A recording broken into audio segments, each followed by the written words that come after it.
مولا علی علیہ السلام نے فرمایا، لوگوں کے اخلاق کے مطابق ان سے میل جول رکھو اور اعمال میں ان سے علیحدہ رہو۔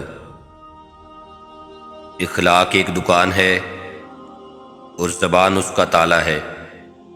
تالا کھلتا ہے تو معلوم ہوتا ہے کہ دکان سونے کی ہے یا کوئلے کی۔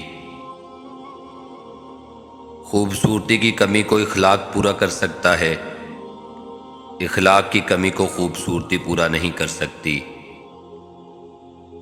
اللہ کا بنایا ہوا ہر انسان خوبصورت ہے، بس کمی ہمارے اخلاق اور رویوں میں ہے۔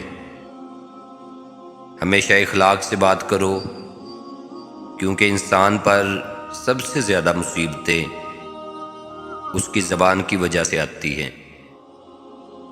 دلوں میں اترنے کے لیے سیڑھیوں کی نہیں بلکہ اچھے اخلاق کی ضرورت ہوتی ہے۔ انسان کی سب سے بڑی دولت اس کا اچھا اخلاق ہے۔ اخلاق ایک ایسی چیز ہے جس کی اپنی کوئی قیمت نہیں، مگر ہاں اس سے ہر شخص خریدا جا سکتا ہے۔ اخلاق کا اچھا ہونا خدا سے محبت کی دلیل ہے۔ خوبصورت عمل انسان کی شخصیت بدل دیتا ہے اور خوبصورت اخلاق انسان کی زندگی۔ خوش اخلاق لوگوں سے خوش اخلاقی سے پیش آنا کمال نہیں، بلکہ بد اخلاق لوگوں سے خوش اخلاقی سے پیش آنا کمال ہے۔ اپنے اخلاق اور کردار کو ہمیشہ عمدہ رکھو، کیونکہ اس سے خون اور خاندان کی پہچان ہوتی ہے۔ اخلاق اور ظرف کا امتحان تعلق کے خاتمے کے بعد شروع ہوتا ہے۔ دنیا کے ہر میدان میں ہار جیت ہوتی ہے، لیکن اخلاق میں کبھی ہار اور تکبر میں کبھی جیت نہیں ہوتی۔ رب کو عبادت سے اور مخلوق کو اپنے اخلاق سے راضی کرو، تب تم دنیا اور آخرت دونوں میں خوش رہو گے۔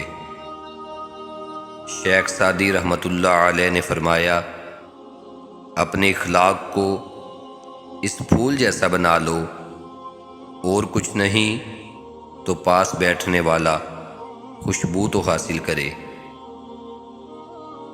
سادہ زندگی اور پاکیزہ اخلاق عزت اور عمر بڑھانے کی دوا ہے۔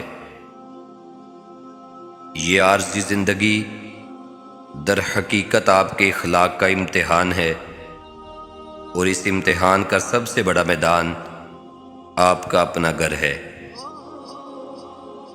ادب انسان کو اخلاق کی بلندیوں تک لے جاتا ہے، لیکن علم نہیں، کیونکہ علم تو شیطان کے پاس بھی بہت تھا، مگر ادب نہیں۔